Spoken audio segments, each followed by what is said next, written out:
Hi everyone. We've been here serving at Tenwick Hospital in Kenya for over a year and a half now, and we wanted to send you this short video greeting to update you on what we've been up to in our lives and our ministries here in Kenya.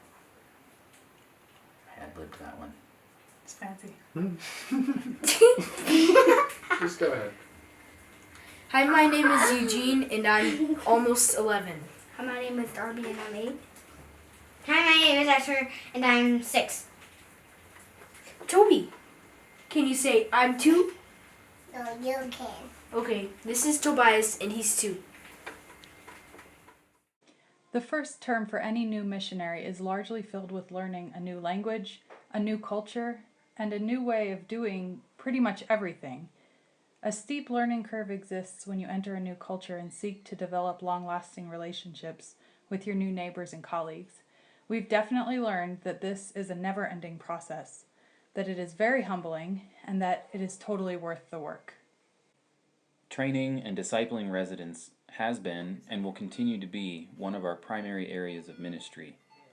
It is very hard work, but multiplying the workforce of Christian surgeons throughout Kenya and East Africa is what drew us to Tenwick in the first place. At the end of 2018, we will graduate our first class of orthopedic surgeons, one of whom will be returning to his home country of South Sudan to be one of the only qualified orthopedic surgeons in his country, a nation that has been wrought with civil war and tribal infighting for decades and is desperately in need of the light of the gospel. Dylan has been very busy at the hospital as expected, but he is also in the midst of collecting cases for U.S. board certifications. This is a huge blessing for him to be one of the first people to complete this process overseas, but it is also a huge challenge to keep track of patients and monitor and document their progress. One of the most unexpected avenues of outreach into the surrounding community has come through the establishment of the Special Needs Clinic and our community outreach to the needy children in Bomet County.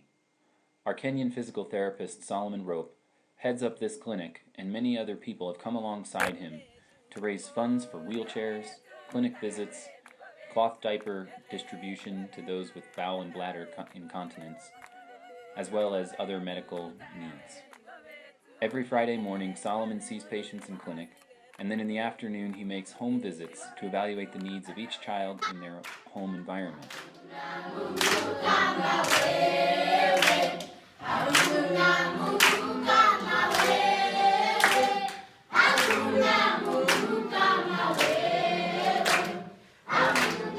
Entire villages show up for these home visits to support these families, and Solomon never fails to preach the gospel and encourage the gathered crowd.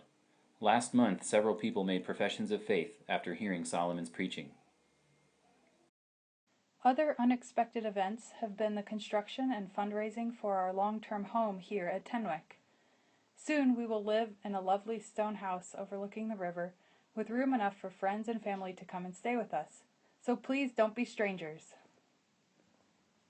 It is a good thing our new home will be more spacious, since we will also be adding another Nugent to the clan in October. Please pray for Jess as she continues to manage the home, teach the boys, and grow another baby, and pray for a safe delivery of our first child born here in Africa. We truly appreciate your prayers and support. This past year has been very difficult, as we struggled to care for patients during a 100-day national doctor's strike, which inundated our hospital with patients from across the country. At times, we were overwhelmed physically and emotionally with the burden of caring for so many suffering people. But God saw us through. We continue to pray for additional long-term help so that we can devote more time to training, teaching, and discipling our residents, and to reaching our patients with the hope of the gospel.